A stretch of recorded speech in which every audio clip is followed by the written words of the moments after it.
Bueno, pues nada mejor que terminar unas jornadas como estas, con una mesa de estas características, para poder hablar sobre cómo afecta al ciclo vital de la infancia y la adolescencia las situaciones de pobreza. Como encuadre, aunque ya se ha hablado a lo largo de todo el día, no podemos olvidar que la Convención de los Derechos del Niño nos establece en su artículo 27 el derecho de todos los niños y niñas a tener un nivel de vida adecuado para el desarrollo físico, mental, espiritual y social, que los padres y madres son los responsables, en primer lugar, de proporcionarle pues, todo lo que necesiten para vivir de una manera digna, y que si ellos no pueden, es una obligación también el ayudarles y el apoyarles para que así sea. También la Agenda 2030, que se ha nombrado a lo largo del día, de sus 17 ODS, establece en el primero de ellos el fin de la pobreza de todas sus formas, y especialmente incidiendo en la de niños, niñas y adolescentes.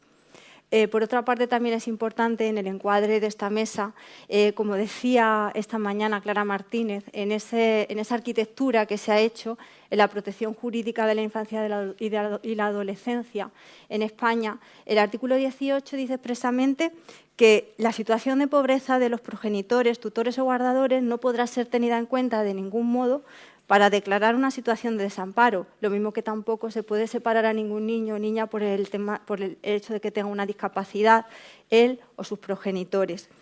No obstante, también obliga a que se lleven a cabo todos los apoyos y toda la ayuda necesaria a la familia cuando se vea comprometido el bienestar de ese niño y de esa niña, lo cual ha sido reforzado con las últimas normativas que ha habido, una de ellas, la que se conoce como la LOPIBI, la Ley Orgánica 8/2021 de 4 de junio, y también en nuestra normativa autonómica, con la Ley 4/2021 de 27 de junio, que dedica expresamente un artículo, el 77, a la atención a la pobreza infantil, incidiendo además que se tienen que llevar a cabo acciones y estrategias que deben ser incluidas en los planes para su erradicación.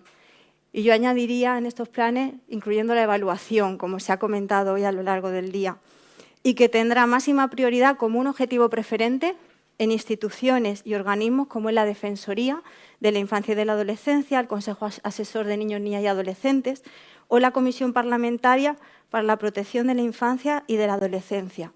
Además, como comentó Ainhoa esta mañana, hay una cuestión muy importante ahora que nos ocupa en Andalucía, y es que en el diagnóstico participativo que se ha hecho para la elaboración del tercer plan, en el que han participado profesionales, familias y, lo más importante, han participado niños, niñas y adolescentes, pues como ha comentado Ainhoa esta mañana, se ha establecido como una de sus prioridades expresamente la lucha contra la pobreza y la exclusión social de la infancia, a fin de disminuir el umbral de pobreza de Andalucía y contribuir a la igualdad de oportunidades, la atención a las necesidades, los proyectos vitales y la estructuración familiar, y ello con la implicación y el compromiso de las distintas administraciones y agentes implicados. Y es que, nos guste o no, es verdad que la pobreza ha quedado evidenciado y está evidenciado que genera desigualdad, que impacta en la salud y en el bienestar e incide en los proyectos vitales de todas las personas, pero especialmente de los niños y niñas, como se ha estado hablando a lo largo del día. Además, en situaciones que ellos no han elegido y que también es importante ponerlo sobre la mesa. De ahí la importancia de reflexionar sobre esta cuestión desde un enfoque de derechos, desde un pensamiento crítico, con la oportunidad de exponer propuestas hacia un camino transformador, innovador, como también se ha estado hablando, en favor de la igualdad, sobre todo de oportunidades, y de tomar las mejores decisiones en interés de los niños y niñas y adolescentes, poniéndolos en el centro, que es fundamental, y sobre todo contando con su participación, porque también es la clave. Y para ello, precisamente, me acompañan en esta mesa profesionales de primer nivel dentro de sus ámbitos, que nos van a poder introducir este tema dentro de sus distintas perspectivas. Por una parte, nos acompaña hoy, por el orden de intervención, Olga Canto Sánchez. Olga es catedrática de Fundamentos del Análisis Económico en la Universidad de Alcalá y doctora en Economía por el Instituto Universitario Europeo de Florencia. Ha sido profesora de Economía Pública en la Universidad de Vigo y jefa de investigación del Instituto de Estudios Fiscales.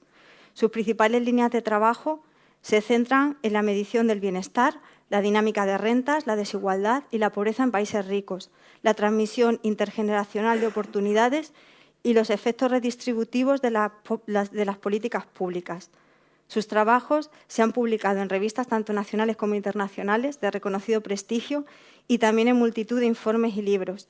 Y prueba de ello es el último trabajo recientemente llevado a cabo y que se relaciona directamente también con estas jornadas y específicamente también con este plenario.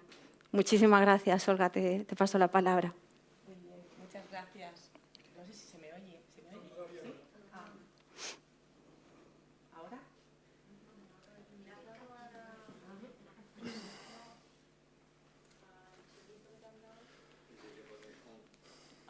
no sé. ¿Está aquí? ¿Está atrás? ¿Pone on?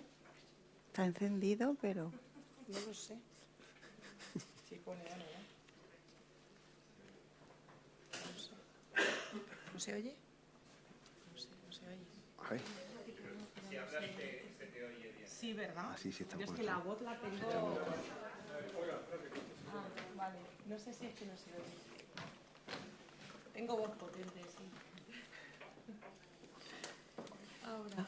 Pues bueno, lo dejamos aquí. Ahora sí. ¿Lo dejamos aquí encima? Ah, sí. Bueno, pues buenas tardes. Es un placer estar aquí. Ya le he agradecido a Paco que me insistiera con todos los diferentes trabajos que tengo últimamente y que al final pues es un coste, ¿no?, trasladarse justo cuando tienes muchas clases, pero estoy encantada de estar aquí. Es un placer, ha sido un placer escucharla mañana, ver otra vez el documental Dueños del Universo y volver a recordar cuando lo grabamos, ¿no? Bueno, yo voy a intentar hablar solo 10 minutos como corresponde y trataré un poco de resumir desde el punto de vista de los que estamos en la universidad analizando desigualdad y pobreza. No estamos sobre el terreno, nosotros no vemos la realidad tan directamente como muchos de los que estáis aquí, pero yo creo que también es importante ver esa visión general para intentar solucionar parte del problema, porque muchas de las políticas públicas están realmente generando el problema, ¿no? O no están actuando suficientemente para reducir el problema. Como decía el alto comisionado ahora, el romper el círculo de la pobreza es porque la pobreza se hereda. La pobreza, en 20, 25 años hay una nueva generación, ¿no? Los niños que vivieron la gran recesión como niños, pues ahora son adultos ya, ¿no? En muy pocos años pasamos de tener desigualdad adulta, digamos, ¿no?, de jóvenes que tienen hijos, cuya situación impacta a sus hijos y esos hijos tienen dificultades cuando son adultos, ¿no? Y esto pasa muy rápido, ¿no?, porque en general se discute mucho respecto de si igualdad de oportunidades, que es de la que solemos hablar cuando hablamos de la pobreza infantil, o igualdad de resultados, decimos los economistas, ¿no? O sea, bueno, ya cuando eres adulto has tomado unas decisiones, ¿verdad? Y por tanto, pues podemos, entre comillas, culpabilizar algo más al adulto por lo que ha hecho. Pero en realidad, primero porque creo que, como dicen los derechos humanos, creo que realmente culpabilizar a nadie por tener una situación difícil en su vida es completamente injusto, eso lo primero. Y además, porque esos adultos, porque me gustaría también, en este informe decimos el coste de la pobreza infantil en España, que es lo que os voy a contar ahora en 5 minutos, qué resultados tenemos. En realidad, pobreza infantil, yo quería subrayar que es pobreza de familias con menores dependientes económicamente de ellos, ¿no? No nos olvidemos que hay adultos en los hogares, ¿no? Y esos adultos muchas veces incluso favorecen a sus hijos, lógicamente, y son ellos aún más pobres, ¿no? Y en ese sentido quiero focalizar que no es, digamos, ir al niño, sino a la familia con menores dependientes. En este trabajo del coste de la pobreza infantil, lo que tratamos es de buscar una medición económica de lo que cuesta a la sociedad que alguien pase una parte importante de su vida por debajo del umbral de la pobreza. Como es obvio, en toda evaluación, y esta es una evaluación en realidad, una especie de evaluación, pues nos equivocamos mucho, porque es muy difícil calcular eso, es tremendamente difícil. Y, por lo tanto, los que leáis este resumen ejecutivo, espero que en junio saquemos ya el informe completo, estamos trabajando en ello, será más profundo. Pues básicamente lo que hacemos es hacer un cálculo que en realidad es subestimar el impacto que en el futuro tiene la pobreza hoy realmente, porque solo tenemos en cuenta pues, las reducciones de la productividad en términos de salarios de esas personas y los efectos sobre la salud, que además creo que están muy subestimados, la verdad, porque las herramientas pues, son rudimentarias, no tenemos una forma de medir muy exacta, ni mucho menos. Creo que este tipo de informes son muy útiles y el Alto Comisionado, precisamente, y la Fundación La Caixa, que lo financia, lo impulsan. Pero, en realidad, yo creo que lo primero es la justicia social. Para mí eso es lo primero. Luego, aquellos que quizá les parece que por justicia social no es suficiente, pueden pensar que quizá tenemos que pensar en el interés económico y social global, que nos cuesta mucho más dinero, en realidad, esa pobreza que no estamos reduciendo hoy, ¿no? Y en ese sentido creo que quizá personas que están pensando, bueno, es que realmente a mí no me importa que haya pobres, ¿no? Este tipo de informes les pueden servir para decir, bueno, es que además me va a costar dinero en términos económicos en mi sociedad, ¿no? Y ese es un poco el objetivo de este tipo de informes. ¿Qué vemos? Nosotros lo que podéis ver ya en el resumen ejecutivo incluso, es que cuando hablamos de pobreza tenemos que hablar de muchas dimensiones, además no solo la económica, por supuesto. Es verdad que quizá el informe es economicista, en el sentido de que trata de medir, ¿verdad?, con euros, pero trata de ver diferentes dimensiones de esa pobreza. Y en general los estudios de pobreza de hace medio siglo subrayan que la pobreza tiene diferentes dimensiones, incluso económicas, que son cuántos pobres hay en una sociedad, que es relevante, porque puede haber pobreza, pero muy poquita. Y si hay muy poquita, pues es como aquello que uno dice de la corrupción. La corrupción no va a desaparecer nunca, pero una cosa es que sea el 1% del PIB o sea el 20%, no es nada parecido. Nada desaparece completamente, pero obviamente tener un 27% de menores de 18 años en situación de pobreza es muchísimo. Pero la incidencia, lo que sería el porcentaje de personas en esa situación, es muy importante, pero la intensidad también es muy importante, porque muchas veces se evalúan políticas, ¿no?, económicas para luchar contra la pobreza y se dice, bueno, pero si ha salido un 2%, esto no es nada, pero se ha mejorado posiblemente los niveles de ingresos de muchas familias, se ha reducido la intensidad de esa situación, la severidad, y la severidad es importante, porque da muchas más oportunidades una pobreza menos severa, ¿no? También la desigualdad entre las familias con menores es importante, porque cuanto más desiguales son las familias que tienen menores, menos se van a encontrar en la sociedad, porque llevan vidas completamente distintas. Y, por tanto, la desigualdad también vemos que es más alta entre las familias con menores que entre las familias sin menores. También vemos que cada vez más la privación material, que sería, digamos, la forma más severa de pobreza, cuando ya realmente no tienes recursos para cosas muy básicas, cada vez se parece más a la pobreza monetaria. Eso también es malo porque significa que es una pobreza más severa. Y sobre todo, lo que veréis en el informe, lo más, digamos, negativo, es que después de 2008 en adelante lo que se ha producido es un incremento muy grande de la cronicidad, del tiempo en el que las personas pasan por debajo de ese umbral. Y sabemos perfectamente que cuanto más tiempo duran esas situaciones, muchísimo más difícil es de curarlas, ¿no? Y el tiempo tiene un impacto exponencial. Cuando hemos calculado los números, desgraciadamente por la falta de datos, pues no se ha podido incorporar la cronicidad.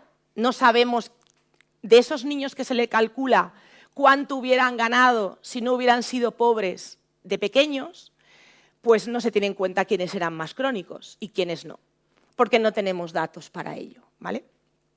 Pero es muy preocupante. De hecho, desde los primeros estudios de pobreza infantil o pobreza de los hogares con menores dependientes que hicimos pues, a finales de los 90 con una compañera de la Universidad Autónoma de Barcelona, que tratábamos de ver hasta el año 73, utilizando la primera fuente de datos, incluso predemocrática, que hay en el INE, pues veíamos que había prácticamente entre 20 y 25% de los menores por debajo del umbral de la pobreza. Pero los datos de cuánto tiempo estaba la gente por debajo de ese umbral en los 90 eran mucho más cortos que lo que vemos hoy. Lo que vemos hoy es un incremento entre el 2006 y el 2016 de un 70% de la incidencia de la cronicidad. Cronicidad lo llamamos estar 3 años por debajo del umbral. Nos gustaría ver más tiempo, pero no tenemos datos tampoco. Esta es otra también reivindicación importante. Necesitamos más información estadística que nos permita incluso dar información del nivel de pobreza que hay en una sociedad, igual que damos el dato de inflación, ¿no? Cuando sale el dato de inflación en las noticias ahora, todo el mundo sabe que es el 6%, ¿no? Ayer salió, me parece, o antes de ayer. Pero ese otro dato, ese seguimiento de las tasas de pobreza, desigualdad, etcétera, de variables de medición social, no está habitualmente en los telediarios. Eso también es algo por lo que tenemos que luchar, porque la población tiene que ser consciente y para eso necesitas un seguimiento, ¿no? Y digamos que la otra variable relevante sobre la que quería incidir, y ya con esto acabo, es que lo que estamos viendo es que esa cronicidad de la pobreza se está centrando en algunos territorios especialmente, en algunas comunidades autónomas más que en otras. Y como podéis ver también en los mapas que tenéis al final de ese resumen, está disponible en Internet, os lo podéis bajar fácilmente. En concreto, Andalucía es uno de los territorios que tiene mayor tasa de pobreza crónica. Y también Madrid y Cataluña. Los territorios urbanos están empezando a tener cada vez más tasa de pobreza y especialmente más tasa de pobreza crónica. Y los territorios menos urbanizados del país parece que no tienen tanta incidencia como tenían hace una década, digamos, ¿no? Y en cierta medida vemos una reubicación, a pesar de que utilizamos un umbral estatal de todo el país, que bueno, se podría discutir también desde el punto de vista de los gobiernos, lógicamente, de las comunidades autónomas. Yo utilizaría también un umbral, digamos, propio para ver qué territorios donde yo puedo hacer política tengo que priorizar, ¿no? Pero bueno, eso ya es otra discusión y luego también, evidentemente, un ajuste de costes, ¿no? Porque no es lo mismo vivir en el urbano que en el rural. Es más caro vivir en el urbano. Ahí no lo estamos teniendo en cuenta, pero incluso no teniéndolo en cuenta, vemos una transición hacia una pobreza más urbana y menos rural en los últimos años. Y ese es un poco el mensaje que mandamos y bueno, decimos en la contabilización, como os digo, un umbral inferior de lo que yo diría que es mucho más costoso incluso de lo que nosotros calculamos, decimos 57.000 millones de euros, ¿no? Que son pues, el 5% del PIB. Pero bueno, el 5% del PIB es muchísimo y se podría hacer muchísimo con esa inversión social, ¿no? Me parece una buena forma de transmitir a aquellos que quizá están pensando menos en la justicia social y más en lo que nos puede costar como sociedad. Creo que es un mensaje útil para parte de la sociedad, pero desde luego yo creo que es la justicia social lo que nos tiene que mover, obviamente. Aún así, es muy costoso para las sociedades sufrir estos niveles de pobreza en las familias con menores. Muchas gracias, es el resumen que quería hacer y creo que me he pasado un minuto. Pero... Genial. Muchas gracias, Olga, y gracias por tu puntualidad. A continuación va a intervenir Yolanda Sánchez Sandoval. Ella es doctora en Psicología por la Universidad de Sevilla y profesora titular en la Universidad de Cádiz, en el área de Psicología Evolutiva y de la Educación. Su docencia e investigación está enfocada a la promoción del desarrollo y bienestar infantil y adolescente, con especial atención al contexto familiar y a los contextos de riesgo. Es responsable del Grupo de Investigación Bienestar Psicológico, Riesgo y Protección Infantil. Dirige proyectos de investigación longitudinales sobre adopción, desarrollo adolescente y, en la actualidad, sobre el desarrollo de niños y niñas nacidos prematuros. Sus resultados se han publicado en revistas y libros de impacto con difusión internacional y destaca el carácter aplicado de su investigación. Muchas gracias. Muchas gracias. ¿Me escucháis? Teníamos una presentación, no sé si el compañero nos puede ayudar. Está en el escritorio, o la pongo yo misma. En el escritorio está aquí abajito. Tiene aquí el puntero, vale. Vale.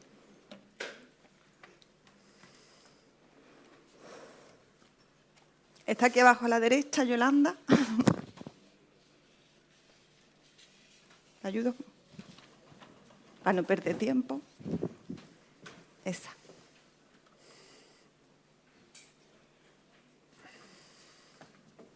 Y la ponemos en presentación. Perfecto. Muchas gracias. Muchas gracias a Pilar por invitarme y bueno, pues para mí es un honor estar hoy aquí con tantísimos especialistas. Me da hasta un poco de apuro, pero bueno, muchas gracias por dejarme compartir algo de lo que hago en el día a día. Y mi compromiso, os puedo asegurar, es que es transmitir todo lo que, por supuesto, estamos aprendiendo a mis alumnos y alumnas de psicología, trabajo social y a los títulos de maestro, que yo creo que bueno, esa es mi tarea principal, ¿no? Formar a los futuros profesionales que en parte están en la clave para, bueno, pues para ayudarnos a todos los que estamos aquí interesados en romper esta transmisión de la desigualdad y la pobreza, ¿no? ¿Cómo lo paso? ¿Aquí? ¿En el del centro?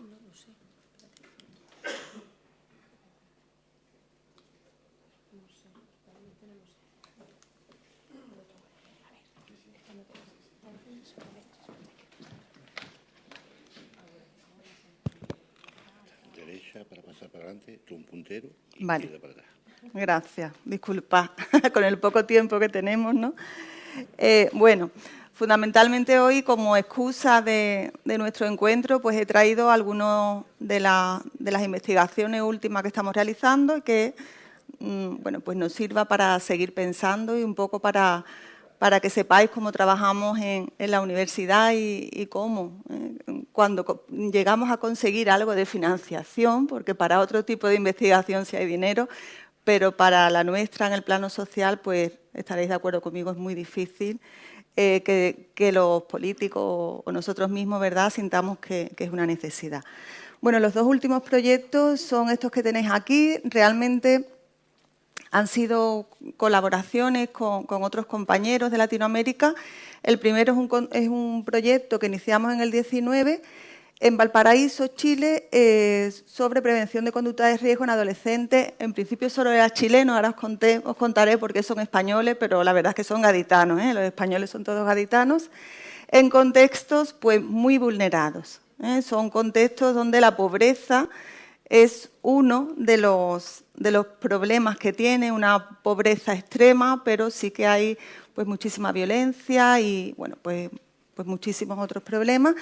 Así como otro proyecto que estamos llevando a cabo en Lima, son también con infancia y adolescencia en riesgo psicosocial.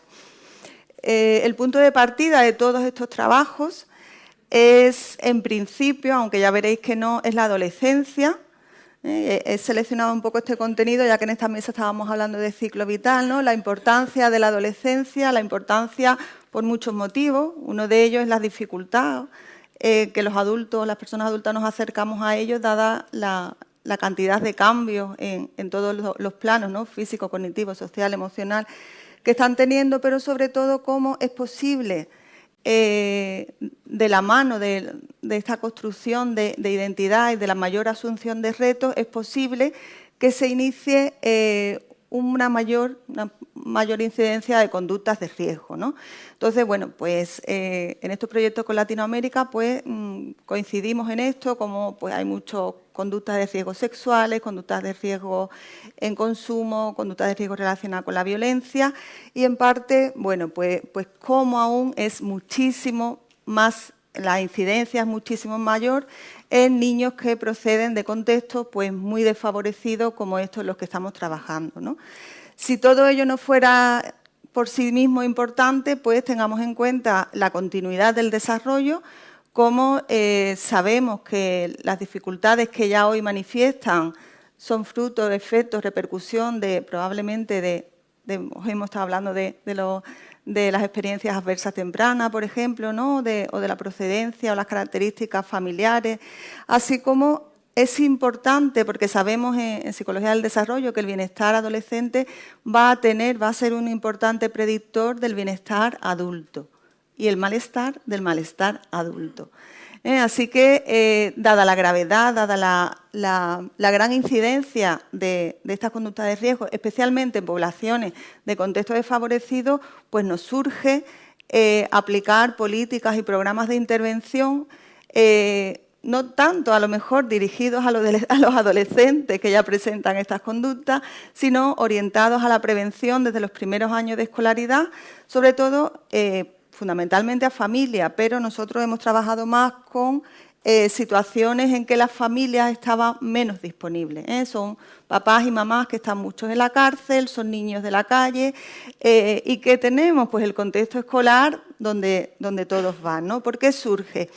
Digo, el proyecto, pues bueno, es un interés, encuentro unos proyectos en la comuna de Quilpué, en Valparaíso, que trabajan desde las escuelas con lenguajes urbanos, con el rap, pues muchos lenguajes urbanos y artes urbanos que hacen que atraigan, ¿no? Como poder de atracción hacia la escuela a niños de la calle.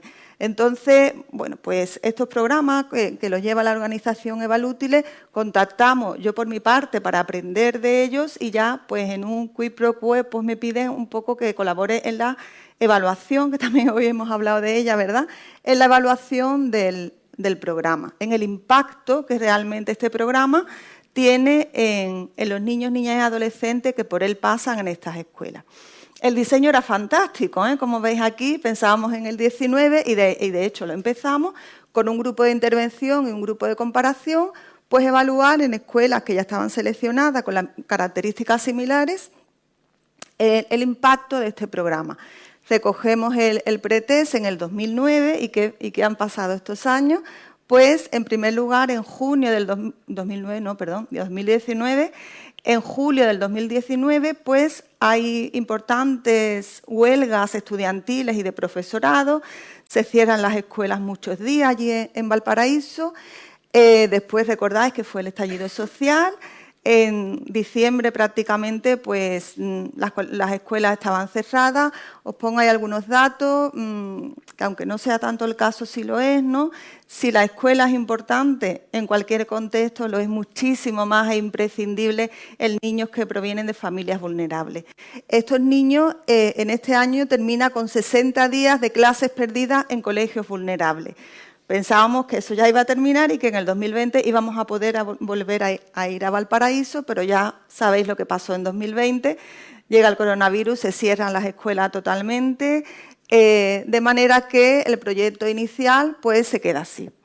¿Vale? En 2020 no hacemos casi nada, en 2021 intentamos ir, pero las escuelas siguen cerradas allí, de manera que aprovechamos para hacer una misma evaluación del diagnóstico, ya que pues, teníamos mucho avanzado en nuestra provincia, la provincia de Cádiz, diferenciando e intentando reproducir el diseño de la investigación con niños y niñas de nuestra provincia con distintos niveles. Nunca va a ser tan alto, afortunadamente, el nivel de riesgo de nuestros niños, pero intentamos hacer pues, provenientes de distintas escuelas, veis, todas aquellas que tenemos allí, hasta que pues conseguimos con muchísima dificultad, porque a pesar de que la pandemia terminó, el año 21 ha sido pues, muy difícil acceder a ello, muy difícil acceder a las familias, que nos consientan informadamente la participación de sus hijos. Aún así, tenemos 800 niños y niñas. Permitidme que os cuente algo.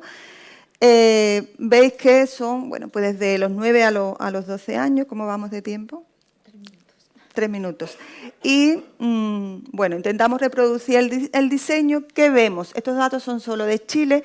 Evaluamos bienestar. Os podría contar otros datos de problemas, de conducta, pero eso os lo podéis imaginar ya, ¿verdad? ¿Quién es el grupo que más problemas tiene?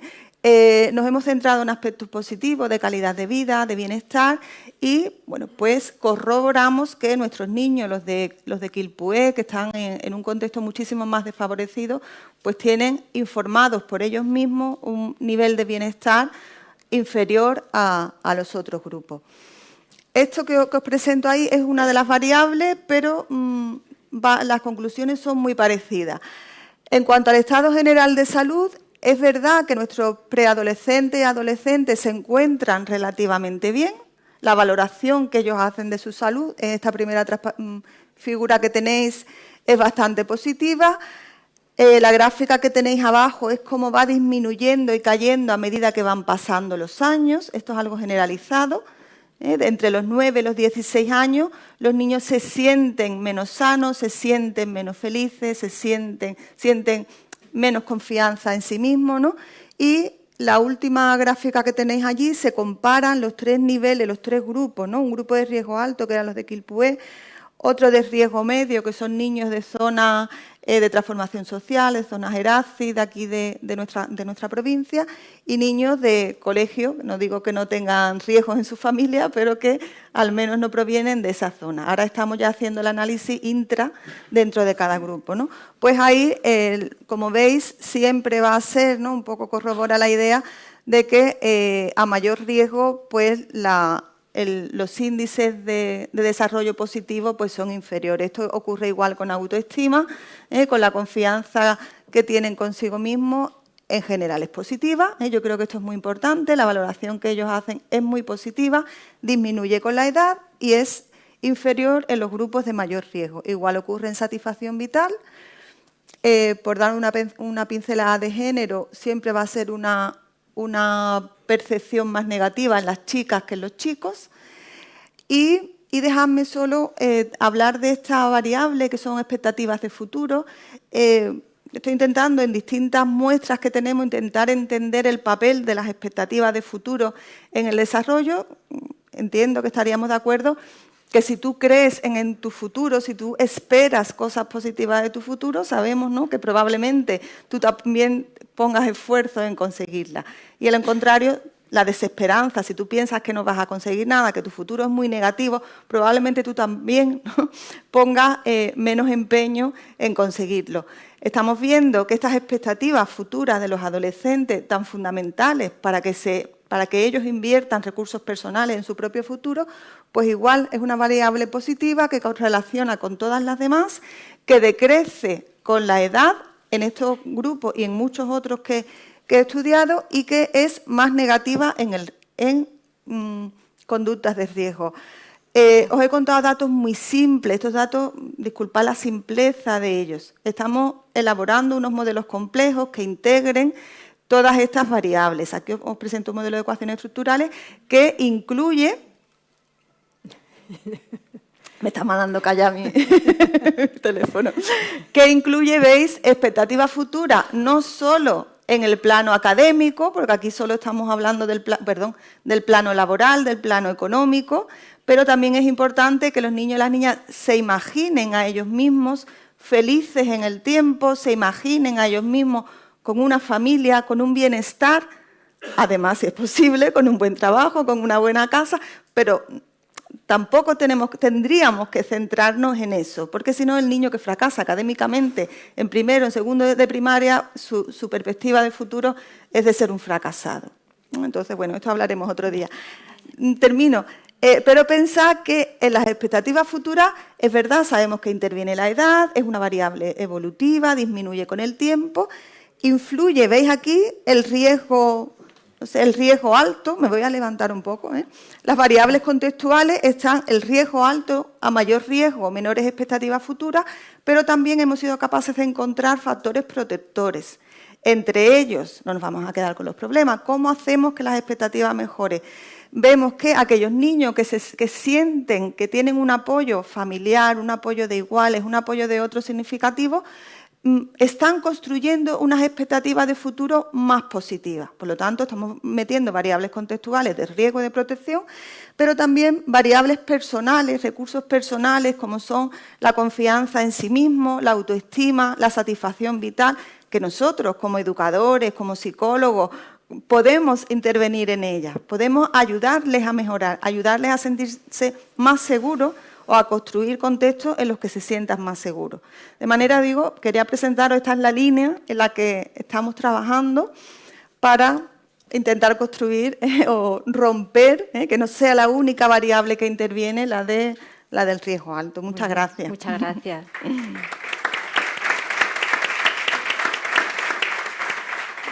Bueno, a continuación va a intervenir Fernando Rodríguez Herbella.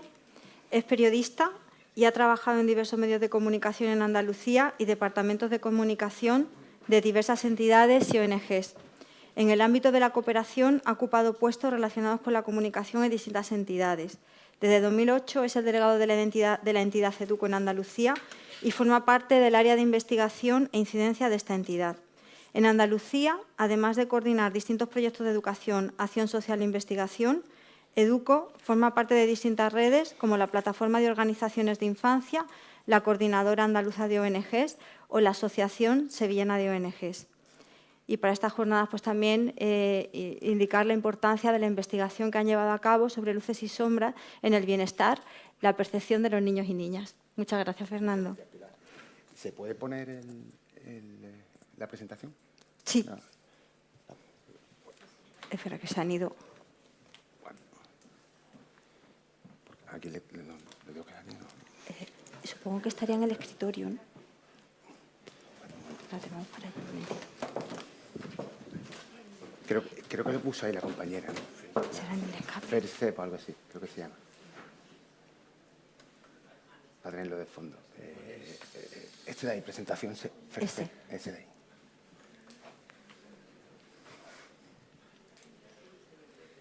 Ahí está.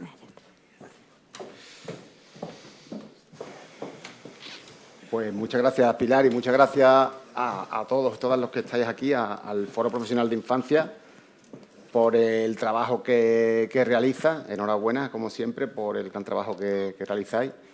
Y también aquí un poco apurado, aquí rodeado de colegas que sabéis muchísimo más. Yo al final, de la figura de delegado, como algunos que veo por aquí, sabéis de qué consiste, que es un poco multiorquesta total, pero bueno, encantado de compartir con vosotros, con vosotras, lo poquito que pueda hablaros de cómo vemos la pobreza en EDUCO, cómo la intentamos combatir poniendo nuestro grano de arena, humildemente, y bueno, cómo vemos la parte contraria, que es el bienestar, ¿no? Antes hablaba la compañera Olga de las distintas dimensiones de la pobreza, pues nosotros igual, nosotros afrontamos el bienestar de la infancia desde 3 dimensiones. La dimensión material, que hace referencia a los recursos que tienen a disposición niños y niñas. Ahí entraría toda la parte de acceso a la educación, acceso a la salud y todos los datos que dan el Eurostat, la encuesta de condiciones de vida, el INE, y que nos coloca en ese triste puesto, ¿no? Solamente por delante de Rumanía o Bulgaria, bueno. Y bueno, que hace referencia a todo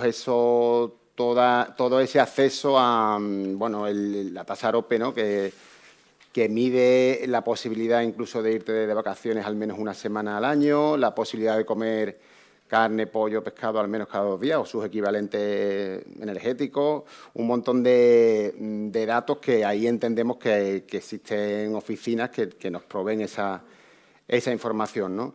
Nosotros, esa parte más de data, siempre analizamos la encuesta de condiciones de vida para hacer incidencia y para denunciar bueno, sobre todo en España y Andalucía en concreto, dentro de España, porque estamos a la cola, ¿no? Los miramos por donde los miremos, ¿no?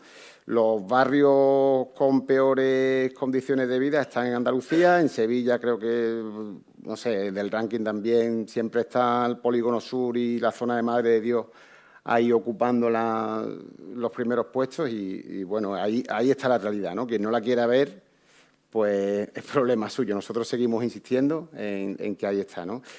Y lo que intentamos nosotros es eso, como presentaba Pilar, yo creo que, si me dejáis cuento un poquito, el último informe que hemos podido hacer, que es muy reciente, es un proyecto de investigación. Hemos conseguido financiación, que nos ha costado mucho, pero nos ha apoyado la Agencia Andaluza de Cooperación Internacional para el Desarrollo, y eso nos ha permitido hacer un proceso de investigación durante 12 meses en distintos municipios de Andalucía, para acercarnos a lo que piensan niños, niñas, adolescentes sobre su bienestar. Hemos bebido de mucha bibliografía que había a nivel nacional, de Ferran Casas, Armando Bello, sobre la pobreza subjetiva de niños y niñas. Aquí en Andalucía tenemos también el ejemplo de la pobreza vivida, que lo coordinó la compañera Ainhoa, ahí del Observatorio de Infancia.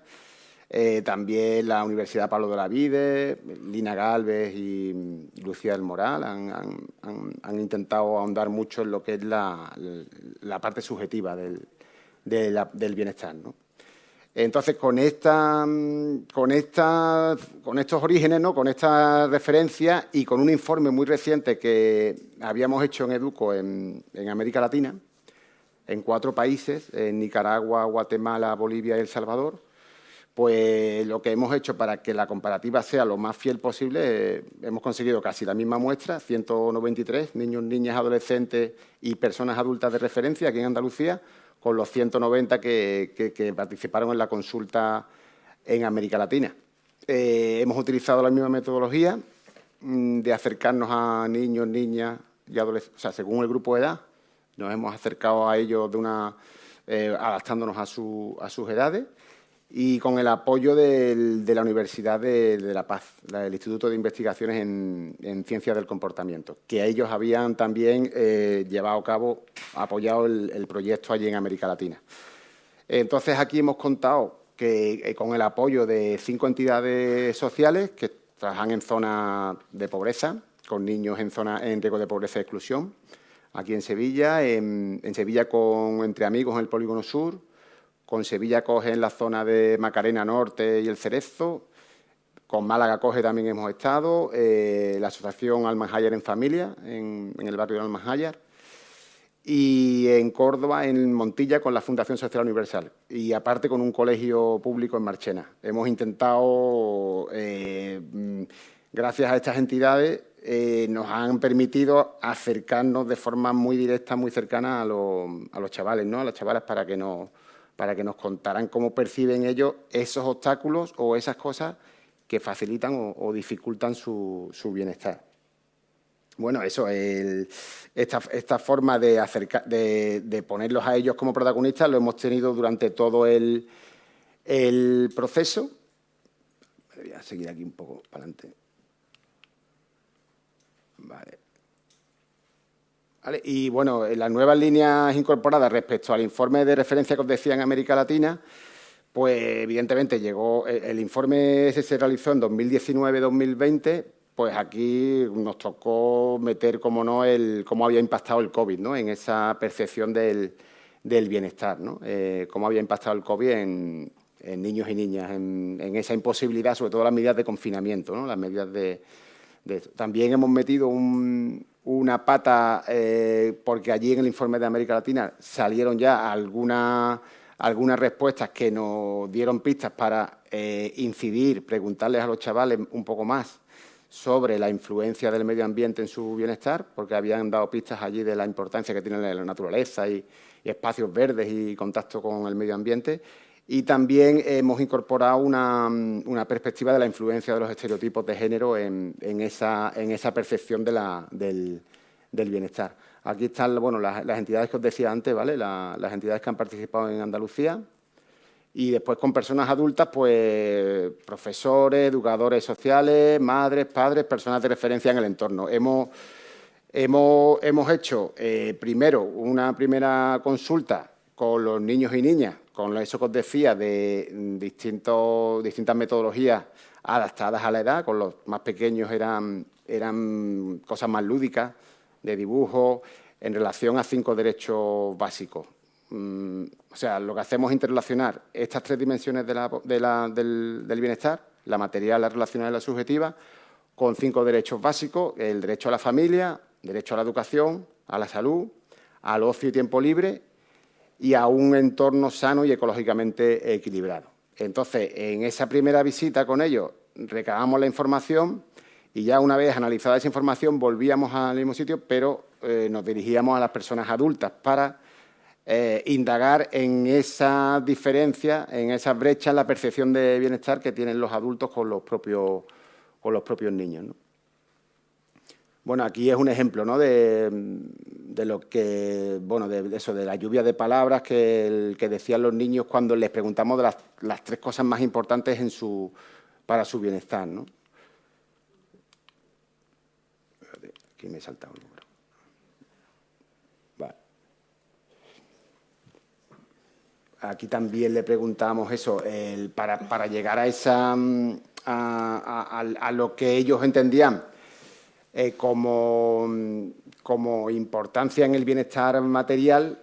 Por ejemplo, si le aplicamos a educación, cuando le preguntamos qué recursos son importantes en educación, pues a lo mejor te hablaban de que haya más canchas de baloncesto o para jugar o tal. Cuando le hablábamos de qué puede ser o hacer con esos recursos que tienes a disposición, ya nos metíamos en esa parte relacional, pues les permitía estar más con las amigas, el tener un grupo de referencia. Y en la parte subjetiva, aplicándolo aquí al ejemplo de educación, pues muchos hablan ya de esos proyectos vitales, ¿no?, de la importancia de la educación como una preparación para el día de mañana, ¿no? Y, bueno, aquí con los adolescentes, esto, por ejemplo, es allí en Málaga Coge, esto es en Granada, con las educadoras sociales, como decía, con las personas adultas, un poco para hacer ese contraste, ¿no? Como, bueno, de resultado, los aspectos más relacionados con el bienestar están relacionados con la familia. La familia es fundamental, tanto para niños y niñas como para las personas adultas. No la familia en sí, sino una familia donde haya buena convivencia, buenas relaciones. Los niños y las niñas también hablan siempre de familia extensa, más allá del núcleo familiar tradicional, pues todo lo que son amigos, amigas, primos, primas, los abuelos. Incluso entra mucho la figura de las mascotas, ¿no? Les hace sentir bien ese estar pendiente de la mascota, y que el bienestar de la mascota, pues bueno, pues los hemos también destacado porque muchos de ellos lo decían, ¿no? Y, en segundo lugar, el juego y tiempo de ocio. Niños, niñas y adolescentes le dan la segunda prioridad en su bienestar es el juego y tiempo de ocio, y aquí contrasta con lo que dicen las personas adultas. Las personas adultas sí coinciden con los niños y niñas en la importancia de la familia, pero creen que la educación iría en segundo lugar, cuando después niños y niñas pues vienen a decirnos otra cosa, ¿no? Por eso, de ahí la importancia de recurrir siempre a los protagonistas, de los que son expertos en sus vidas, en este caso los propios niños y niñas. No sé si queda un minuto. Vale, acabo, no te preocupes. Bueno, os ponemos aquí algún ejemplo, ¿vale?, de esto que os digo, que al final, como conclusiones, si bien estamos todos de acuerdo en que los recursos materiales, unas condiciones mínimas de vida, son fundamentales para garantizar un bienestar básico, al final donde descansa el bienestar es en las relaciones, y es lo que, sin haber descubierto nada nuevo, por lo menos lo que hemos pretendido con este informe es que estos hallazgos estén metodológicamente bien fundados, ¿no? La importancia de la naturaleza, como os decía, a nivel relacional, a nivel subjetivo, la tranquilidad que les da, la importancia de la salud en el bienestar, esto es de las personas adultas. En la comparativa que hemos hecho con el informe de América Latina, si bien los hallazgos, los podéis ver en el informe con más detenimiento, son muy parecidos, sí que hemos visto algunas diferencias, por ejemplo, en lo que es la concepción de la salud. Aquí los chavales andaluces hablan de la salud de una forma más holística, hablan de la salud física, pero también de la importancia de estar bien emocionalmente. Allí en América Latina, quizá la forma de referirse a la salud era más como ausencia de enfermedades, ¿no? Y, bueno, pues a partir de estos hallazgos, pues las conclusiones, que son en estas cosas que estoy diciendo, la importancia de dirigirnos siempre a los niños cuando hablamos de su bienestar, de su vida, la familia como aspecto fundamental para el bienestar, las relaciones, ¿no? La importancia, dice Sarah White, ¿no? Una persona, una estudiosa muy importante del tema del bienestar, que el bienestar pasa por las relaciones, ¿no? Y aquí lo hemos podido comprobar, ¿no? Siempre son referencias de los niños y las niñas a recursos materiales que le permitan relacionarse, ¿no? en buena armonía. El impacto del COVID, os lo he dicho, les imposibilitó ver a esa familia extensa que es tan importante para ellos, los primos, las primas, abuelos y eso. Y la naturaleza y la educación, bueno. Con esto hemos hecho una serie de recomendaciones. Los propios niños y niñas, al final del proyecto, han elevado sus recomendaciones a nivel local, un poco haciendo relación a lo que decía del artículo 12 de la Convención de Derechos de la Infancia, de que sean sus opiniones tenidas en cuenta.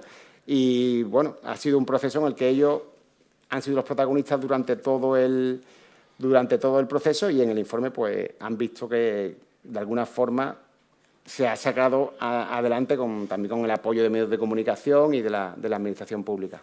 Así que muchas gracias. Muy bien, gracias.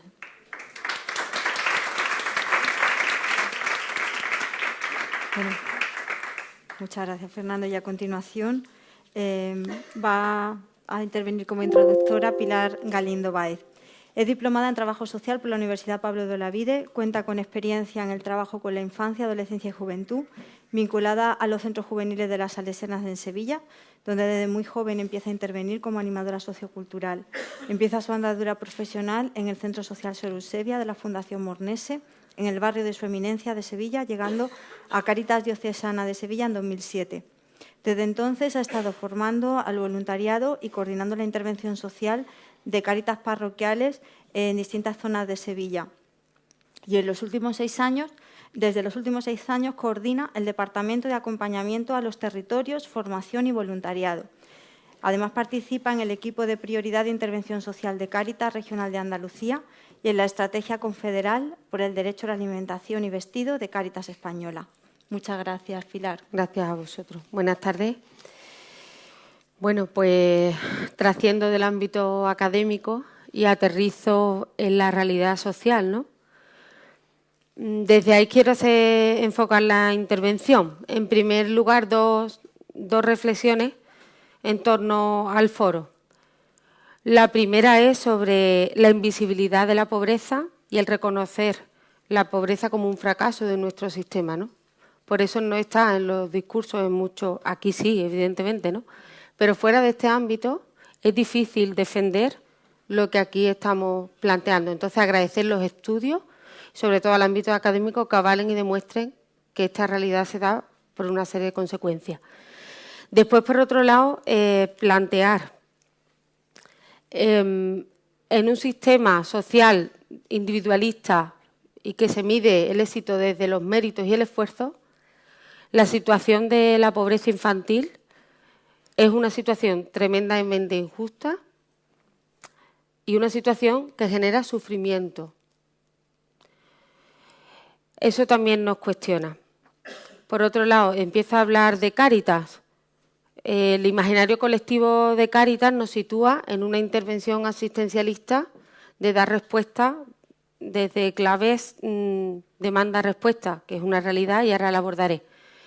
También quiero plantear que Cáritas impulsa en el año 1965 la Fundación FOESA para el estudio de la pobreza, la exclusión social en España, donde bueno, pues todo lo que se ha planteado en este foro durante la mañana, también en el 8º informe plantea el tema de la transmisión intergeneracional de la pobreza, las claves, en la misma sintonía que hoy hemos planteado aquí. En este tema, constatar que Cáritas interviene en una situación de pobreza cronificada y Cáritas no plantea la intervención social con menores de manera directa, la plantea de una visión con las familias, con los adultos. Esto nos parece interesante porque muchas veces la reflexión de la intervención social con los menores podemos situar a la familia como la culpable, ¿no?, en lo que está viviendo, porque quien transmite los valores es quien no puede dar cobertura o satisfacer las necesidades, ¿no? Entonces, creemos que es ahí donde está nuestra intervención. La familia, referir 2 características. Por un lado, que igual que transmite la pobreza, también la evita. En muchos casos había hablado, ¿no?, en los estudios, ¿no?, que todavía los valores, la seguridad la posibilita. Y en las esferas de mayor nivel adquisitivo, la familia sigue siendo un colchón y un sostén que evita las situaciones de pobreza y posibilita. En este tema de la familia, la otra cuestión que quería plantear es que en los últimos años el concepto de familia que tenemos no existe. Ha variado, ¿no? Eso lo podemos contactar. Tenemos el tema de la monoparentalidad, la familia extensa, la familia reagrupada. Entonces, ya no podemos plantear la intervención familiar desde las claves que se han venido haciendo en los últimos tiempos. Y bueno, ahí un poco después hablaremos. Una de las claves del trabajo de Cáritas es la territorialidad. Aquí se ha hablado del territorio, de la presencia. Creo que una de las mayores ventajas que tiene Cáritas es la presencia en todos los barrios, en todos los pueblos, en todos los territorios. Con mayor o menor incidencia estamos en este caso yo hablo de Sevilla, pero también de la provincia, de la comunidad andaluza. Entonces, estamos ubicados, somos accesibles y somos visibles. Y otro valor que tiene es que es la propia comunidad la que se organiza para dar respuesta a las situaciones de pobreza. Destina un número de personas, en este caso voluntarios, que para nosotros es un capital social importante y potente, sin el cual no podríamos llegar a donde llegamos, para la atención directa. La atención directa desde Cáritas se plantea desde una clave de justicia. O sea, el lema de Cáritas es Cáritas, trabajamos por la justicia, porque entendemos que es de justicia el dar oportunidades para el desarrollo de la vida. Y lo hace cada vez más trascendiendo a metodologías más dignas. Y no solo dando cobertura a las necesidades básicas, que es verdad que me gustaría también reflejar aquí una cuestión. Se ha hablado del acceso a los derechos, que están garantizados por los poderes públicos, por las políticas sociales, por las leyes, pero hay un puente entre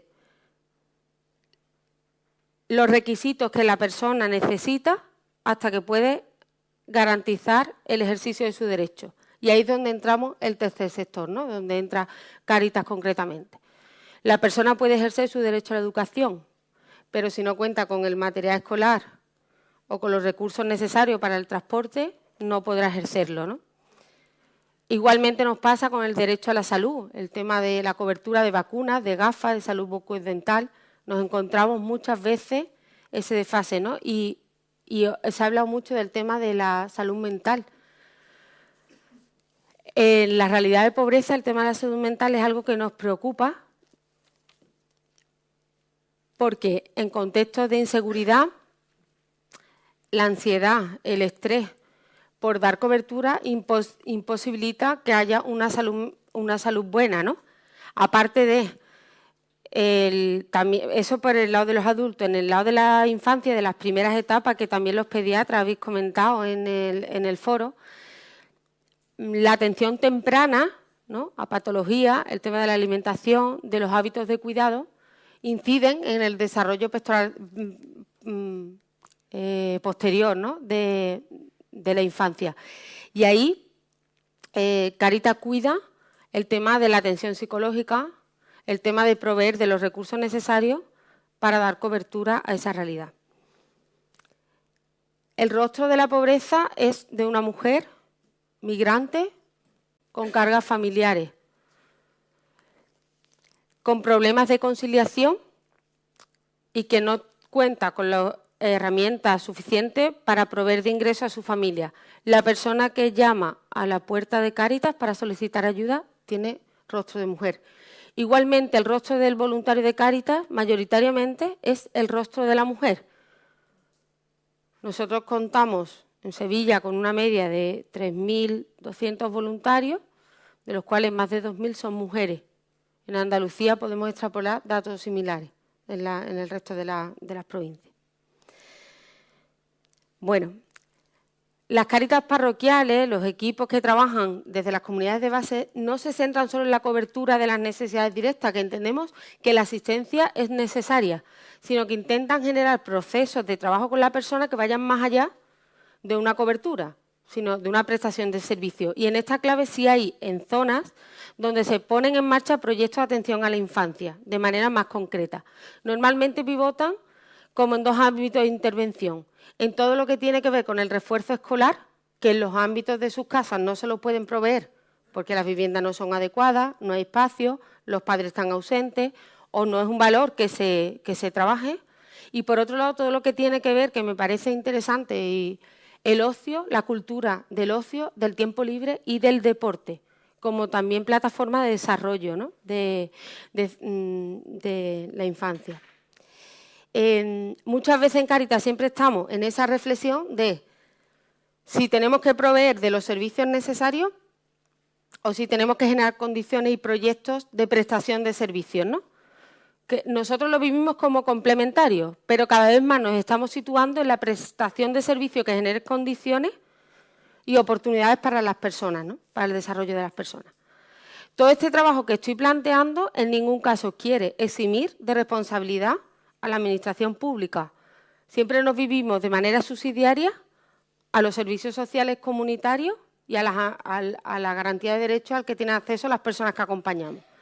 Pero sí que es verdad que la proximidad y la accesibilidad hace que muchas personas lleguen primero a Cáritas, que sea su primera puerta, y después vehiculamos la intervención. O Cáritas interviene en los tiempos donde la Administración no llega, ¿no? Y ahí es donde nos complementamos. Evidentemente, para nosotros, el trabajo en red, la coordinación y todo lo que se ha hablado de la arquitectura, ¿no?, de estrategias comunitarias en los barrios es de vital importancia. No solo desde el ámbito privado de Cáritas hacia la Administración, sino también entre el tercer sector. Antes hablaba con un compañero de la Fundación Don Bosco cómo entre entidades ya generamos sinergia para unir esfuerzos a la hora de aplicar recursos y en las personas que acompañamos. Cáritas va un poco más allá, no solo interviene a nivel local, interviene desde una doble mirada que también se ha planteado aquí. Por ejemplo, con la población migrante intervenimos aquí en la llegada, en la recepción, en el acompañamiento, en la garantía de unos recursos materiales mínimos, porque la situación de irregularidad los pone en una situación de vulnerabilidad que no tienen acceso a la cartera de prestaciones y eso nos hace que sea prioritaria la intervención, pero con una mirada globalizada. Cáritas también actúa en la frontera sur y actúa en sus países de origen. Digo, no nos quedamos solo en lo inmediato, sino que intentamos trascender y complementar la intervención a este nivel. A nivel diocesano hay programas en las distintas diócesis ya más específicos. Todas las Cáritas cuentan con una estructura técnica y una prestación de servicio que complementa la acción voluntaria. Donde no llega la acción voluntaria, complementa la intervención profesional. Lo digo un poco por, a lo mejor, la duda que pueda surgir de que el voluntariado sea utilitarista, ¿no?, o sustitutivo a la intervención profesional. No tiene nada que ver los escenarios que nos movemos y quería aclararlo. Sí que es verdad que formamos nuestro voluntariado para que haga procesos de acompañamiento e intervenciones digna, lógica y dentro de un trabajo coordinado, no desconectado de... me gustaría destacar en los distintos recursos que a nivel diocesano se plantean. Aquí se habla de la importancia de dos vías, ¿no? Una, la educación como vehículo de ascensor social y el empleo. En el tema del empleo, decir que tenemos la formación para el empleo, la intermediación y también se está apostando por una alternativa al sistema que tiene que ver con la economía solidaria, las empresas de inserción. Hoy aquí también hemos hablado de alternativas a las situaciones de pobreza desde claves y sistemas distintos, con implicación de cuidado del medio ambiente, como puede ser el tema del reciclado textil y todo lo que tiene que ver con la comercialización de la ropa de segunda mano, donde todos los recursos económicos van destinados al empleo de inclusión. Y después otra cuestión que nos estamos encontrando en el tema de... En el tema del empleo es que hay personas que no tienen cabida en el mercado laboral. Y, bueno, pues, como se ve... Y también hay otra cuestión, que es el tema de los trabajadores pobres, que me gustaría también ponerlo encima de la mesa, que hay personas que incluso siendo trabajadores están en situaciones de pobreza. Entonces, bueno, pues eso también es una realidad que nos encontramos. Por último, algunos retos a los que se enfrenta Cáritas en este momento. La innovación social se ha planteado para nosotros una clave que tenemos que explorar, la participación de las personas que acompañamos en los procesos de definición de los programas y proyectos y las políticas a aplicar, no como un fin, sino como un medio. El diálogo y la sinergia entre el ámbito académico y el ámbito de la intervención social, habría que, bueno, pues trabajar en cómo vinculamos esos dos escenarios. Y después otra cosa que nos cuestiona mucho, todavía hay muchas personas en situaciones de pobreza y exclusión que no entran por ningún circuito, ni por Cáritas ni por la Administración. Y ahí tenemos un dilema que no sabemos por dónde, bueno, pues que estamos en ese cuestionamiento de saber responder a estos retos que la pobreza y la exclusión nos presenta. Gracias.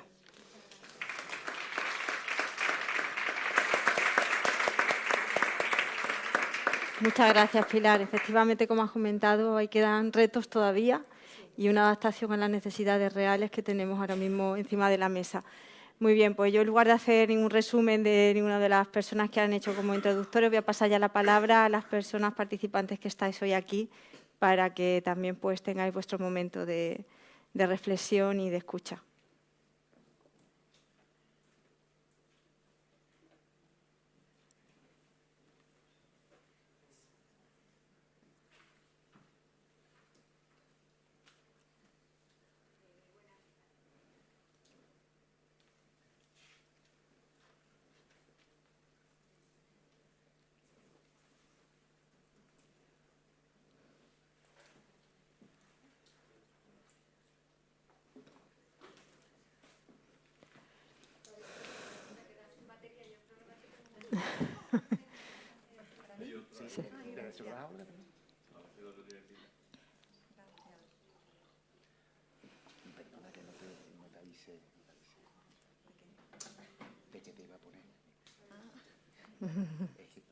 Yo hablé contigo hace unos años. ¿Sí? Hace unos años. Sí, por temas de una investigación que estamos haciendo en bienestar y tal. Pero no llegamos a...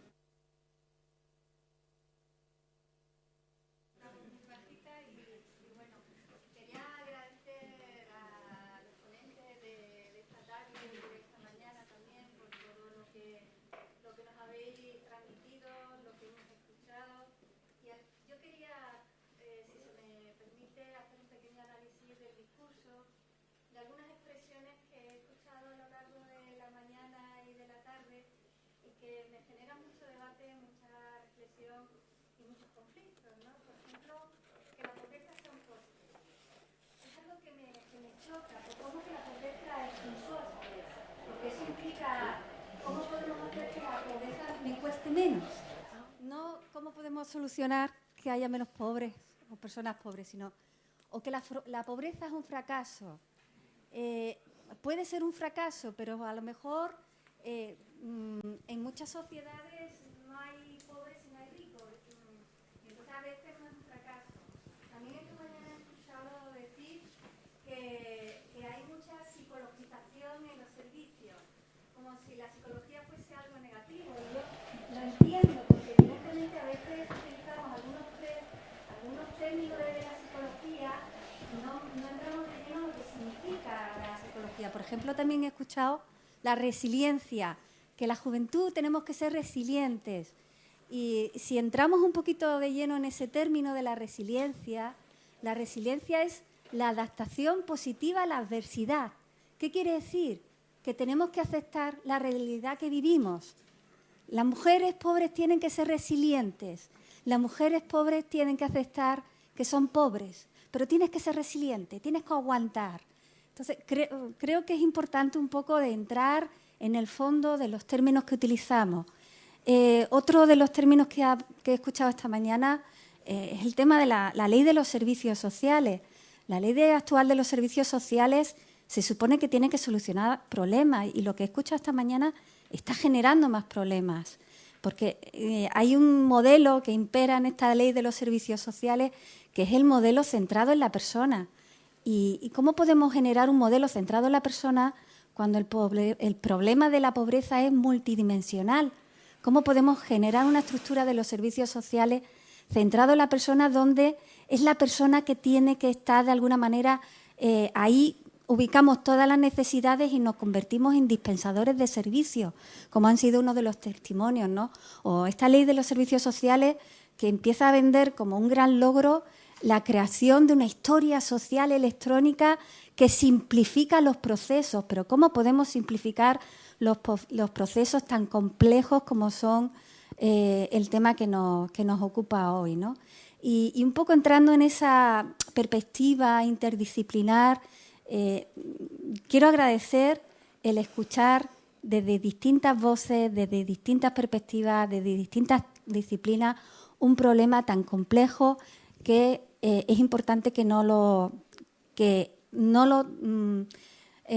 situemos desde nuestra propia disciplina, sino que es importante tener una amplitud de miras para que realmente podamos solucionar o poner cada uno nuestro granito de arena, ¿no?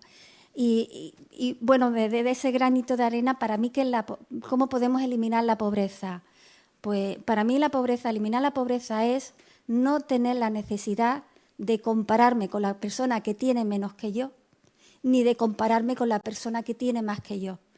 Es la necesidad de estar satisfecha con lo que tengo. Y bueno, eso es un poco lo que... No quiero alargar mucho la discusión. Muchas gracias por todos los ponentes y las ponentes de esta tarde y de esta mañana. Muchas gracias.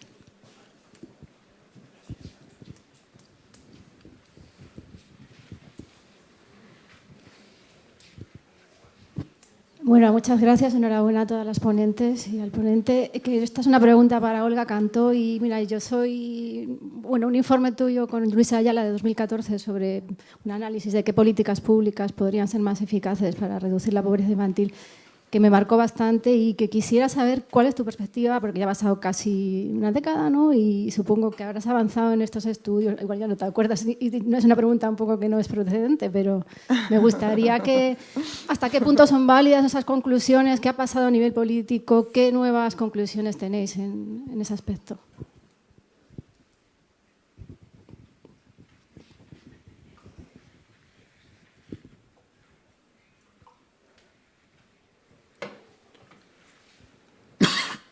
¿Respondemos? Sí. Vale. Perdón, estaba apuntando. Era para ti directamente. Ya. Bueno, yo primero quería responder porque me ha gustado mucho la intervención previa respecto del lenguaje, ¿no? De hecho, a mí me cuesta un poco presentar el estudio porque dice coste.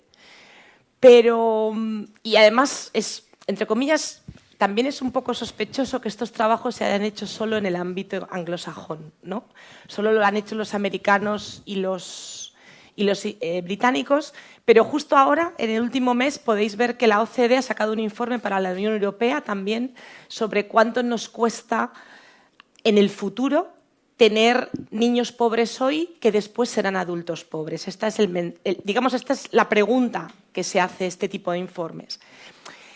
En realidad, yo creo que es una respuesta a cómo la sociedad plantea los temas económicos, ¿no? Si en la prensa sale, por ejemplo, pues se va a diseñar un ingreso mínimo vital, por ejemplo, ¿no?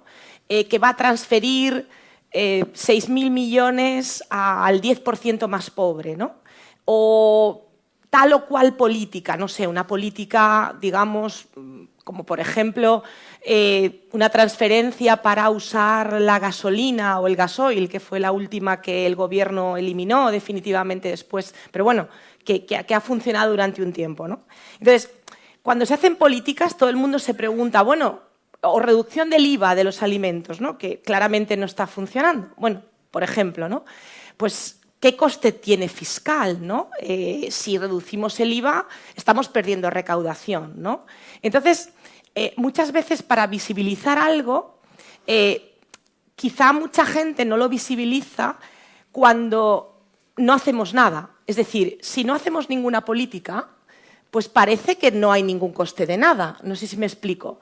Si no hacemos un ingreso mínimo vital, pues parece que haya pobreza a alguien que está en la clase media o alta, no le cuesta nada. ¿Entiendes? Es un poco... Pero es que no hacer cuesta. Este es el punto, ¿no? No tener buenos servicios sociales cuesta. No tener buena sanidad cuesta. No tener buen sistema educativo cuesta. Cuesta seguramente no hoy que no lo tienes, pero sí cuando esas personas tienen un problema de salud serio y fallecen, por ejemplo, es un coste enorme para la sociedad.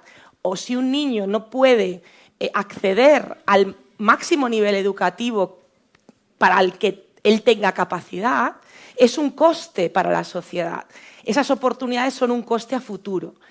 Evidentemente, por eso quería subrayar, cuando hablaba de coste, que creo que el criterio inicial es la justicia social, por supuesto, pero en cierta medida yo creo que por la dinámica de discusión económica que hay en los países desarrollados y ricos, la población no percibe que haya ningún coste de no hacer nada.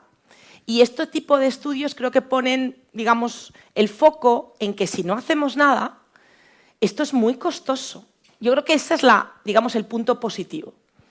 Pero también quise incidir en que decir, me equivoqué, eran 63.000 millones, no eran 57.000, no había sumado no sé qué cosa. Pero da igual, 63.000 millones es mucho, pero es muy poco en realidad. Yo creo que en realidad el coste es muchísimo mayor, que este es, si quieres, un umbral inferior o algo así, ¿no? Yo creo que eso es fundamental. En cuanto al informe de 2014, que me he quedado un poco fría de que hiciera 10 años, casi 9 de 2014, bueno, evidentemente, a ver, si no recuerdo mal, ahí probablemente lo que decíamos Luis y yo es que hay que diseñar políticas muy integrales. Nosotros nos dedicamos a las políticas monetarias, esencialmente, porque somos economistas. Y, desde luego, la pobreza tiene muchas otras dimensiones muy relevantes.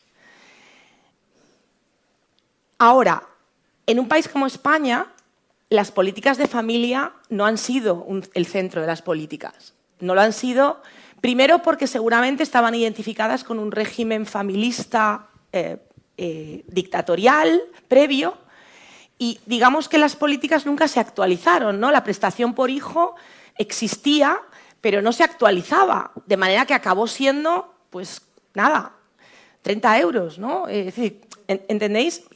Si tú una política no la actualizas, pues en realidad es como si no existe, porque pierde capacidad de cambiar, ¿no? Nada. Entonces, digamos que este tipo de políticas fueron muy abandonadas por muchos gobiernos, ¿no? Incluso en los años de gran transformación del país, como fueron los años 80, cuando se desarrollan pues, el sistema de pensiones, luego aparecen las pensiones no contributivas, las prestaciones por desempleo mejoran mucho, que fue la única década donde el índice de desigualdad se reduce, ¿no? Y, por tanto, pues una época, si queréis, dorada de la redistribución. Pero después como que todo se estabiliza y no se desarrollan políticas focalizadas en las necesidades económicas de las familias jóvenes con menores, ¿no? Digo jóvenes que pueden tener hasta 50 años, ¿no? Pero que tienen menores dependientes en el hogar, ¿no?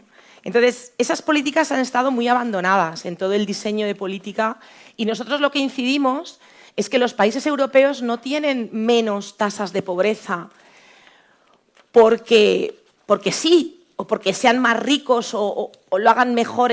No, simplemente es que tienen políticas esencialmente de dos tipos, universales y focalizadas. Y nosotros defendemos ese mix o esa mezcla porque vemos que funciona. Por un lado, los menores son un coste para las familias porque es que hace falta dinero para tener hijos. Es decir, hace falta, aparte de certidumbre en el empleo, por supuesto, que es otro de los factores, pero es que hay que sacarlos adelante. Y entonces, digamos que la sociedad necesita una reproducción social y eso necesita de una redistribución de los que tienen más ingresos y pagan más impuestos a los que en su juventud necesitan más apoyo. Y en ese sentido defendemos una política universal junto con una focalizada, porque, por poner un ejemplo que justamente cuando salga el informe completo veréis la comparativa con otros países, porque aquí no está. Pero Polonia, con todos los... Podemos discutir si el gobierno polaco tiene pues, unas determinadas características, ¿no? Como queráis. Pero la política de infancia, en términos de infancia, quiere decir de transferencias a familias con dificultades económicas y con menores dependientes, es realmente espectacular. La última década, desde el 2014 que decías, a hoy, Polonia, ya no me acuerdo bien el dato, pero es como, tiene un tercio de pobreza de los menores de la que tenía. O sea, lo divido por 3. Ha hecho una política focalizada y una política universal. Muy potente, con mucho presupuesto. Bueno, pues la parte monetaria, en gran medida, la ha reducido muchísimo. ¿Eso es todo? No, no es todo, claro que no. ¿Cómo va a serlo todo? Pero en una sociedad monetizada como la nuestra, para acceder al dentista, para acceder a material escolar, para acceder a libros básicos, pues hace falta dinero. Quiero decir, todo lo que no cubre el sistema sanitario, pues lo tenemos que pagar con dinero, ¿no? Privado. De manera que las políticas monetarias no son lo único, ni muchísimo menos, pero ayudan muchísimo a las familias a complementar eso que les falta. Yo sí creo que, o sea, cuando miras los países donde eso pasa menos, pues ves claramente que tienen ese tipo de políticas. ¿Son la única panacea? No, desde luego. De hecho, yo creo que es muy importante la relación social y nosotros, de hecho, en España, cuando hacíamos estudios en los años 90, la situación subjetiva era siempre muy buena. Los niños españoles respondían que eran muy felices. Y eso es buenísimo. Pero eso no quita de que las carencias materiales les van a hacer pagar después en su vida adulta. Ellos no son tan conscientes de la educación, como bien nos enseñabas, pero ellos no saben el valor de la educación cuando crezcan. No sé si me explico. La parte relacional es muy importante para los menores, son muy relativos. De hecho, mi director de tesis, que trabajaba en UNICEF durante un tiempo, cuando yo estaba terminando la tesis, hizo un libro sobre pobreza infantil y la pregunta que le hacían a una niña británica de por qué ella se sentía pobre, ella decía, me siento pobre cuando no puedo ir al centro comercial a comprarme unas chuches con mis amigos, ¿no? Y necesitaba dinero para eso, claro, pero si no lo tiene, no puede hacer esa actividad. Cuando los menores no van a una excursión del colegio, ¿no? Eso debería estar financiado, ¿no? Porque eso es lo que necesitan y eso significa dinero. De nuevo, si no, eso probablemente debería ser financiado por el sistema educativo, no por las familias.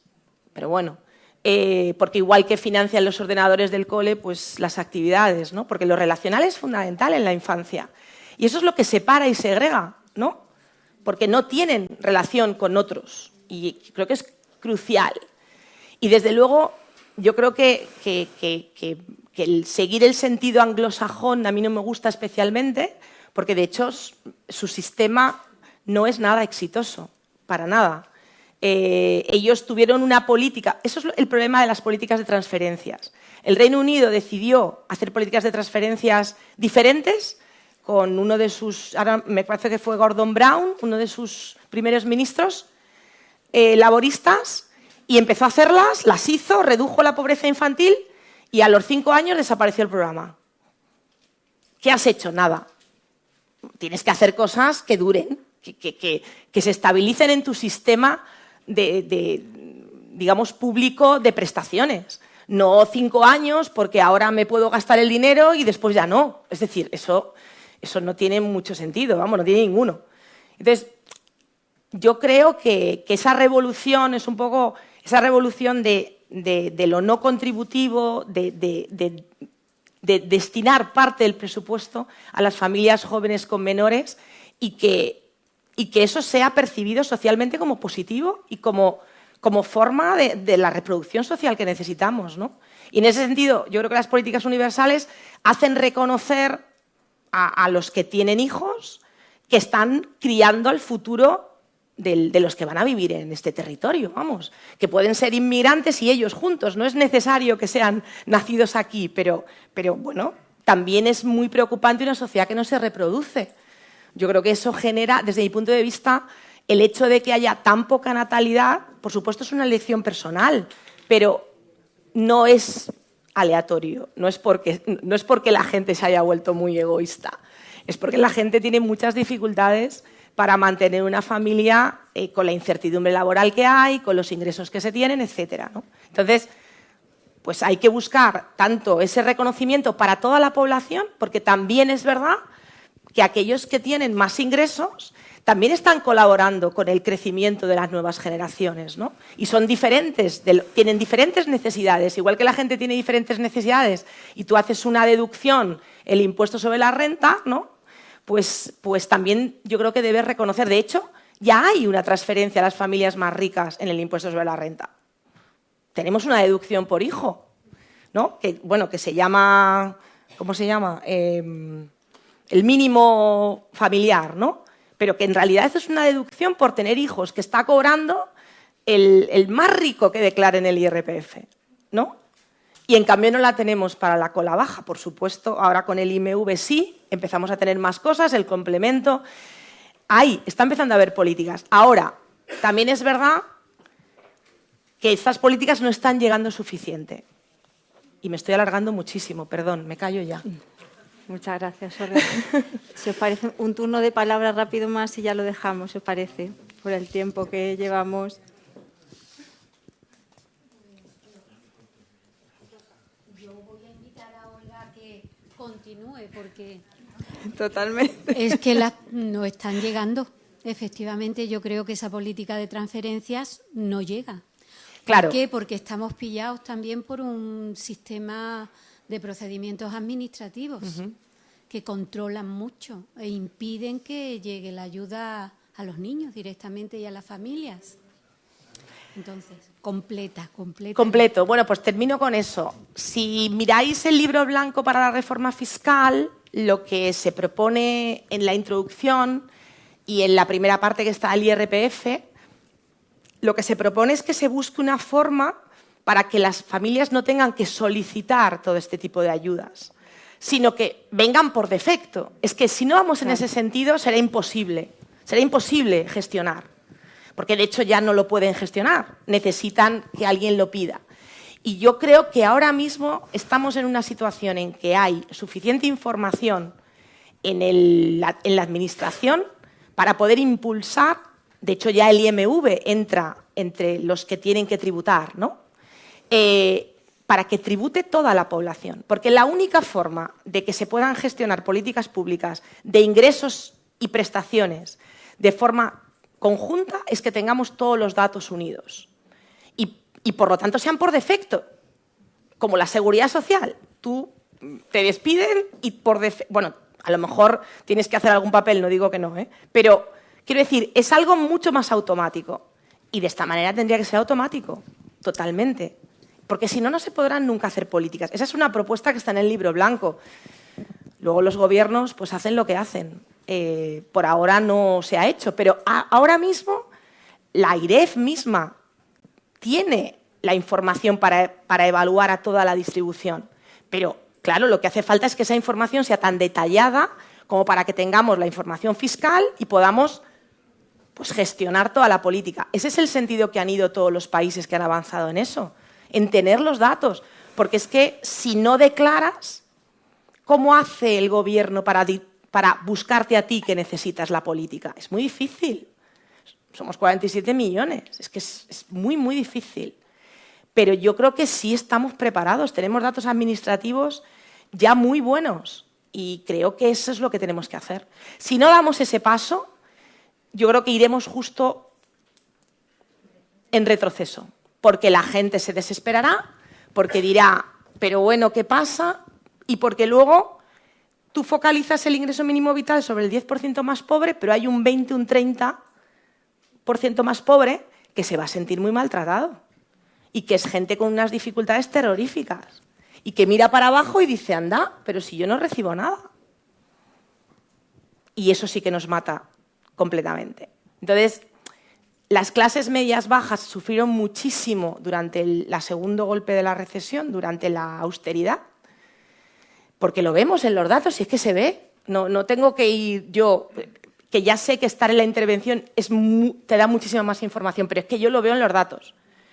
Y en el rentas del 13, el 2013, fue el año terrible, donde la clase media baja en gran medida se trasladó hacia la baja.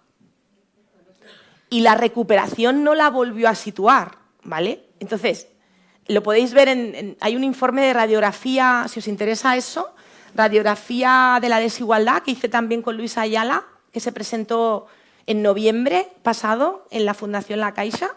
Es muy cortito, son 5 páginas. Y ahí se ve perfectamente cómo nos convertimos a la estructura americana, donde hay muchos pobres, muchos ricos, bueno, clase alta lo llamamos nosotros, y menos clase media, ¿no? Y justo en el 14, bueno, rentas del 13, se ve eso. Luego se recupera, pero ya la herida está hecha. Y a partir de ahí, si tú haces políticas y nunca les llega, pues blanco y en botella, ¿no? No sirve. No es que no sirva, es que desespera. Y entonces vamos hacia el otro lado. No hacen nada, por lo tanto, no. Bueno, esa es mi visión, ¿eh? Quizás es una visión muy personal, pero yo creo que se ve muy bien en los datos, se ve muy bien. Y me preocupa mucho la falta de percepción del IMV y sobre todo el complemento, que sí tiene un umbral más alto. El complemento triplica y yo esperaba, ¿no?, como que hubiera más demanda, pero parece claramente que es necesario dar el otro paso. Pero estamos en un año electoral, lo veo difícil, ¿no? Vamos, no sé qué opináis, pero yo lo veo difícil. Sí. La última palabra rapidísima. Muy bien, Juan. Sí, bueno, felicitaros por la mesa, por los contenidos y por la claridad. Y un poco de agobio, ¿no? Expresar un poco de agobio profesional ante toda la responsabilidad que tenemos por delante. Aunque es verdad que la responsabilidad no la tenemos exclusivamente los profesionales, sino que la tienen fundamentalmente las instituciones, ¿no? Y la sociedad en su conjunto, ese ente que se llama la sociedad en su conjunto y que nadie le puede poner nombre y apellido, pero que somos entre todos. Y no solamente son los políticos, que son los primeros que deberían tener la prioridad en la cabeza, la prioridad de la infancia, y destinar la mayor parte del presupuesto a infancia, porque invertir en infancia, gastar en infancia, significa apostar por el futuro del país entero, ¿no? Yo creo que infancia debería estar en el Ministerio de Fomento, no en el Ministerio de Salud, ni en el Ministerio de Igualdad. Es mucho más rentable invertir en infancia que invertir en carreteras o en autopistas o en otra cosa, de cara a la economía del país, ¿eh? Pero es que estamos tratando con una materia muy sensible, ¿no? Que son niños, que son niñas, que son criaturas muy, muy pequeñas y que tienen una plasticidad tremenda. Si no actuamos rápidamente, cuanto antes, sobre el impacto que la pobreza está generando en las distintas etapas del desarrollo, lo vamos a pagar muy caros entre todos. Pero además vamos a ser una generación de niños infelices y además frustrados, y además no tendrán un objetivo en la vida claro, unas expectativas en la vida claras y dignas, ¿no? Por eso tenemos que sacarlos cuanto antes, tenemos que evitar la cronicidad de las respuestas y además tenemos que darle una recuperación fantástica. Tenemos que emplear unos dispositivos de recuperación de alta calidad y ahí tenemos que gastar mucho dinero. Eso no es que no haya dinero para la infancia, no es que no haya dinero para protección, no es que haya dinero para salud mental, eso es mentira. Lo que tenemos que hacer es buscarlo, darlo, ponerlo y después ya veremos de dónde se saca. Pero no podemos permitirnos el lujo de no recuperar adecuadamente a esos niños, a esas niñas, del impacto de la pobreza.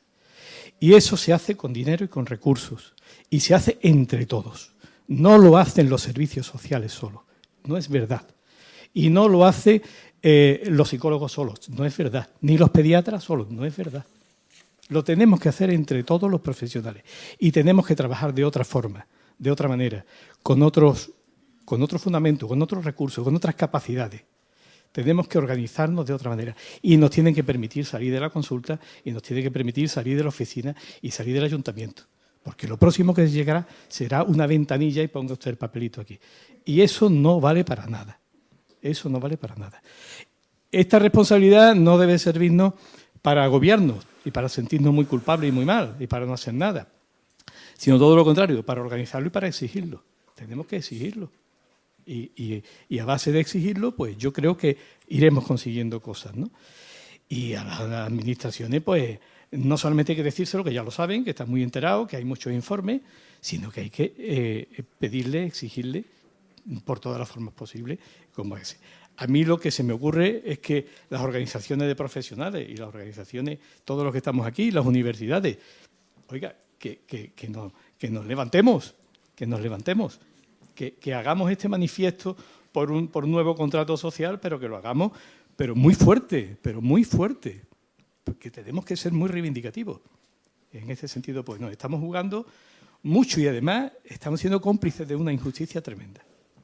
Muy bien. Muchísimas gracias. Bueno, ya no hay tiempo, pero sí que me gustaría aprovechar. He intentado estar de manera cartesiana en mi papel de moderadora con los tiempos como he podido, pero no me resisto en un minuto por lo menos a hacer como una exposición general de ideas clave que han salido por la importancia que tiene lo que estamos hablando. Se ha hablado de la justicia social, de la inversión económica necesaria, de las diferentes dimensiones que tiene la pobreza, de la intensidad que tienen estas situaciones y hay que tenerlas en cuenta, de tomar conciencia de los datos y de hacer seguimiento, de las distintas variables que territorializan también el tema de la pobreza y que, como nos ha comentado Olga, ahora mismo pues hay una foto de que incluso es más urbana que rural. Las políticas de intervención, lo importante que son en el territorio y cómo se tienen que hacer desde la prevención en los primeros años y desde los primeros años de escolaridad. Todo el impacto que tiene en los niños, niñas y adolescentes, teniendo en cuenta además sus distintas etapas evolutivas, cómo necesitan crecer felices y con el bienestar que merecen y cómo existen factores protectores, siendo el apoyo familiar clave para la construcción de expectativas realmente positivas. En la lluvia de palabras, pues quisiera destacar cómo los niños, niñas y adolescentes coinciden en la compañía y en la tranquilidad. Y cómo el bienestar descansa en las relaciones, que tiene también mucho que ver con lo que ayer nos hablaba Fernando Fantova hacia ese nuevo contrato social y que ya nos lo están diciendo los propios niños y niñas y curiosamente pues en ese estudio ya nos los estaban anunciando. También la importancia de escuchar sus opiniones, la importancia de la familia, la importancia para ellos, en el caso de los niños andaluces, de esa salud de manera más holística, dándole muchísima importancia a la salud mental, como también ha salido en el diagnóstico participativo del tercer plan de infancia y adolescencia, y la importancia de la naturaleza también para su bienestar, que ha salido también en uno de los talleres que hemos tenido hoy. Y bueno, pues desde Cáritas también comentar la importancia de que hay que visibilizar las situaciones, cómo existe una situación de pobreza cronificada desde la familia, cómo existe, y también lo hemos comentado por los pasillos, las tipologías de familia y las nuevas necesidades que tenemos ahora y que requieren de un abordaje también desde la intervención familiar. Cómo también es muy importante cuidar la salud mental desde las primeras etapas. Se ha hablado también de la atención temprana. Nos ha comentado Cáritas cómo el rostro que tienen ahora de la pobreza es una mujer migrante, sin recursos, que tiene dificultades con la conciliación. Y eso pues también es importante ponerlo de manifiesto, y cómo se necesitan apoyos y cómo los niños y niñas le dan tanta importancia al tiempo de ocio y de tiempo libre y del deporte. Eso también pues, es importante ponerlo de manifiesto. Y con todo esto pues sí que también nos ha comentado la importancia de la innovación social, de la participación y de la entrada de nuevas situaciones que también pues tienen que ser abordadas. Y con todo esto pues sí que me gustaría terminar poniendo en valor una frase que dijo Antonio Machado, de caminante en el camino se hace camino al andar, porque tenemos que seguir caminando, como ha comentado al final Juan, como han comentado Olga, como habéis comentado en general, y sí que hay que seguir caminando de esta manera. La verdad es que es un placer estar en encuentros como este. Os felicito al Foro de la Infancia y a todos los profesionales y las profesionales que habéis estado participando de aquí en streaming. También poner en valor instituciones que tenemos en Andalucía y en este caso pues, la figura de nuestro defensor, que damos fe de que efectivamente hace público ese deber de objetivo primordial de las situaciones de pobreza infantil, y de todas las instituciones que estáis aquí, desde los distintos ámbitos, también por nuestro Observatorio de la Infancia, que también pues aprovecho también para ponerlo en valor, y todas las compañeras y compañeros que desde los distintos ámbitos estáis hoy aquí representados, porque esa es la manera de tener la visión clara, corresponsable y en red que nos ocupa, y de poner a los niños y niñas en el centro y contando con su participación hacia lo que se ha comentado también en estas jornadas, de darle un giro, un cambio transformador y una innovación a la manera de trabajar. Porque, como decía Néstor Castor, temas como este no son causa de la mayor prioridad que tienen que ser abordadas. Así que nada más. Por mi parte, muchísimas gracias y damos paso a los talleres.